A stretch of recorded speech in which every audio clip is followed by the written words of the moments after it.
Hi, welcome back. This is the Art of Sheltering at Home. It's the Northwest Parkinson's Foundation sponsored art program for people with Parkinson's. And we're continuing on making our paper, colorful paper, to make cut paper images from.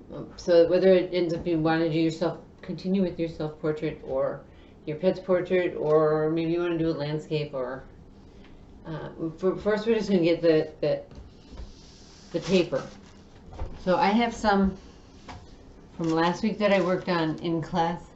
I also did a couple more during the week, so I'm going to show those, and I hope you will all show yours too on the website, just to sort of see what everybody's doing. And it's great to get critiques. It's also fun when someone sees something in the, so we just have our pages that have the color on it, but sometimes someone will see something. You know, so you look at it with a viewfinder kind of thing, and it'd be fun. It's fun when someone says, "Oh, look, did you see the bird in there?" So that's kind of fun. So what we want to do when we look at our pieces is separate them into darks, mediums, and lights. So I would call this a medium, and then I have this one's more on the darker side. So you sort of, when you want to play, when you want to look at it, you can look at it all different. That sort of looks like a playground to me, but you know, sometimes it's just something really pops out, and sometimes it's just you're using it for the colored paper. So I'm going to call that a dark, and I've got this one that I already busted into. I already started cutting from this one. You can see that's a light. And the reason I broke into this one is because I had been making masks for the local hospital, and a friend doesn't sew, and she needed some masks for her family, so I made some for her. And the card that I sent her, I needed to make a card to go with it, so I made this little card from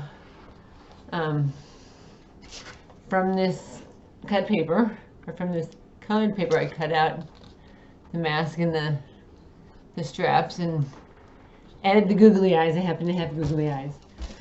So that was fun. So that's a light.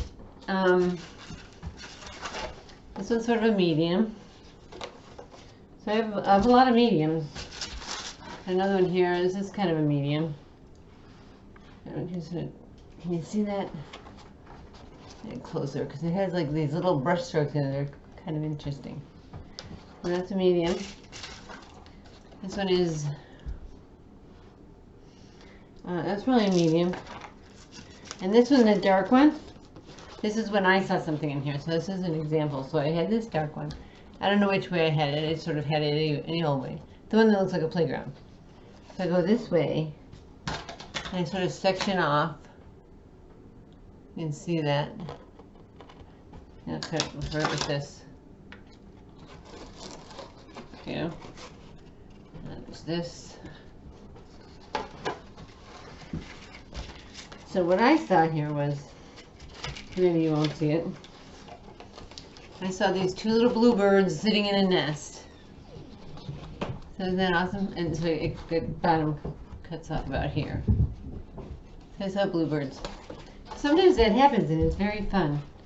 So when that happens, I sometimes will cut that piece out and use that in a card, or in another piece that has other birds in it. So I'm gonna keep that in mind. I'm gonna put that in my dark pile. And then I have this one that this face appeared, so I added a hat to it, and that goes in my dark pile. So I have one light, 2 darks, and 4 mediums so far.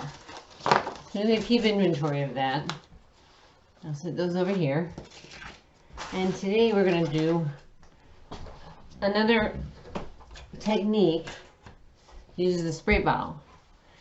You can also use the salt shaker in addition. So let's get our paper.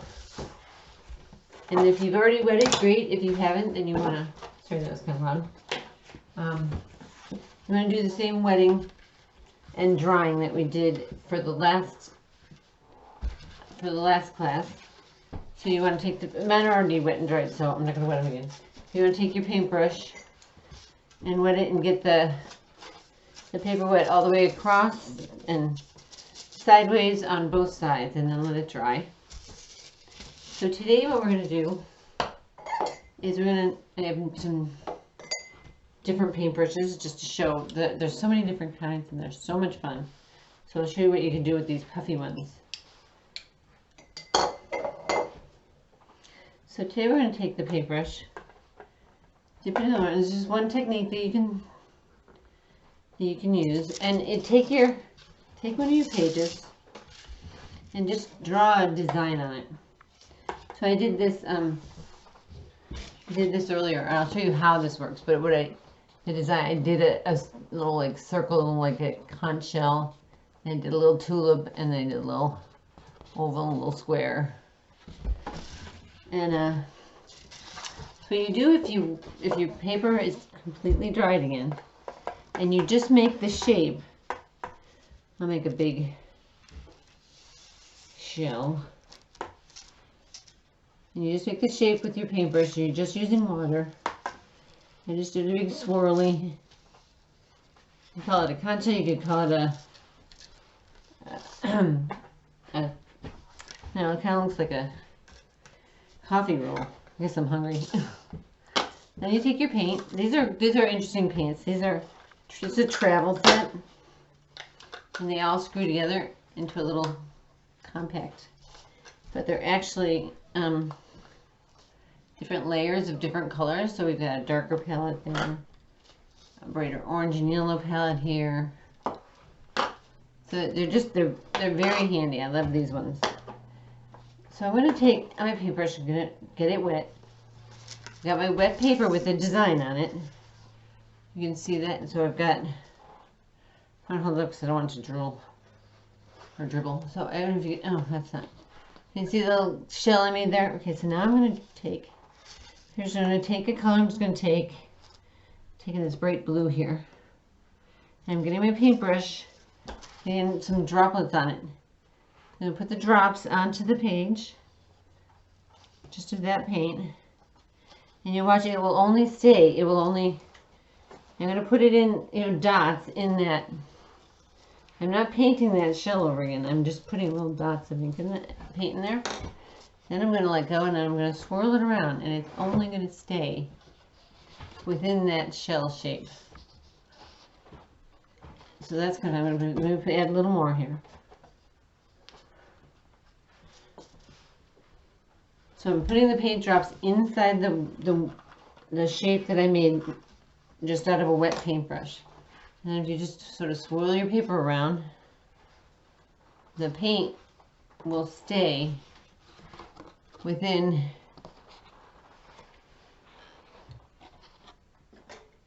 so I'll put some more in there because I made a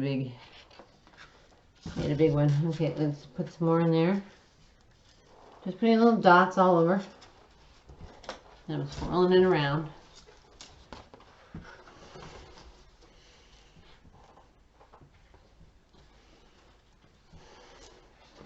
If you can see as I'm swirling it, see how it's like I'm moving the paper all over the place. I'm moving all over the place because I'm dyskinetic, but I'm moving the paper all over, and it's just staying within that frame. Put some more dots there. Watch it go around. So that's sort of fun. That's another technique that you can use if you just want to play with shapes on your paper that you're going to use to make shapes out of. That one's not connecting. Yeah, maybe put another couple drops in there.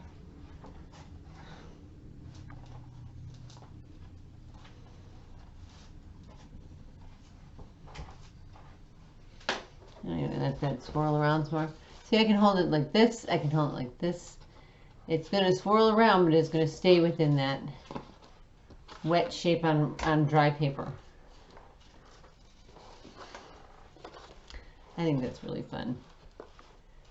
So yeah, something you can do, you can add another color to it at the same time if you want to sort of mix the colors. A little bit of red in there and see what that does. I'm gonna mix that around.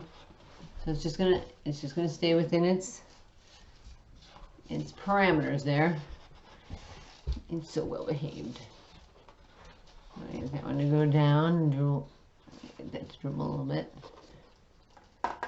So this is a just another technique that gives you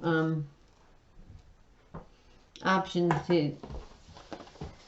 It's coming right down the side there, but it's staying. And if it turn it like that, it's not gonna go outside its outline. So that kind of fun when I added the color to it. And you can salt this too if you want to, get that cool effect from that.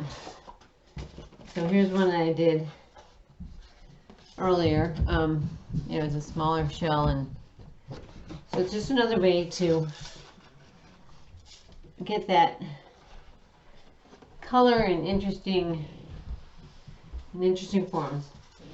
So that's one option. You can also make something where you can have just like the center and an outline, and it's white in the rest of it. So another technique you can do, you can go back to sort of playing with those like we were doing last time, just finding fun color and just blopping it on the page or stripes. I think I'll do a little purple in there. Flops. That's kind of a blue. I wanted a purple. Must be a purple here. That one might be purple. Oh, no, it's teal. I'm just going to use whatever color I want. That's actually looking kind of fun together. So I'm just blopping, and I'm doing the paintbrush in swirls. I'm doing it in splots. I'm doing different colors. Because what we're going to do with this one is we're going to let it drool. It's going to let it dribble. And because I didn't do the outline, this one's going to go wherever it wants to. If I feel like, oh, I want to turn it this way now, then it can start dribbling that way. And I'm going to dribble it that way. And if it's not dribbling quite enough, okay, that's looking pretty cool. It's kind of fun. You can see that without a glare. And what you could do, I'll show you on the next page. So your options are to contain your drool. Sorry, that sounded bad. Contain the dribble, within your shape. You can just blop it on and let it dribble wherever it wants to, or wherever you turn the page. Or you can use your spray bottle. So I'm going to do some orange and red this time. Do that same thing. I'm just going to make marks. Just doing some swishy marks here. I'll do some paintbrush up things. Just, going. So there's no rules.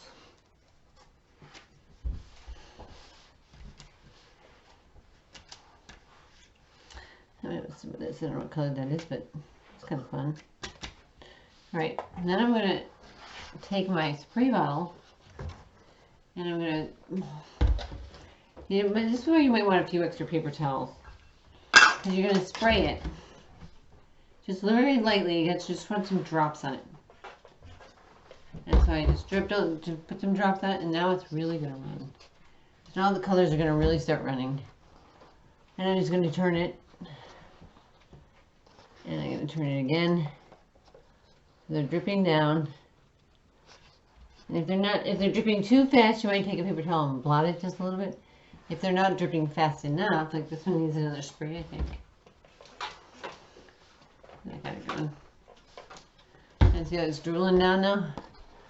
I changed its course, and we're going to go this way now. We're just letting it dribble all over. And if it starts to hit the, it just hit the bottom. You probably want to have paper towels on your work table too, because you're going to make a mess. But that's the fun. Wipe up some of that. Watercolor is so easy to wipe up. So you might want to put the paper towel sort of under. And you can prop it up somewhere. I'm going to turn it this way now and see how it goes. Can you see that? You'll be able to see it on your own page. Yeah, so you just turn it if it starts going too far one way. And if it's, you want more, we're going to layer this too. So, you don't want to fill the whole page right away. Look at how interesting it just becomes. And it's just sort of this, interesting pattern. So I'm going to set that aside and let it dry. Back to this one and see if I want to layer it. So I had done some layers on this one. Sorry. It's hard sometimes to tell the camera is. Alright. This one is, there we go, that's better color. So that's a good light to medium for me. And then I did this one earlier. I think I'm going to add a layer to that. So this one I had, I did the paint blobs. You can see the blobs. And then I went and then I dribbled it, and then I went through and took the bottom of this art, and I just stamped circles on the wet paint. And that was that makes the pattern, you can see the pattern of circles there. So that's sort of an interesting pattern that made up.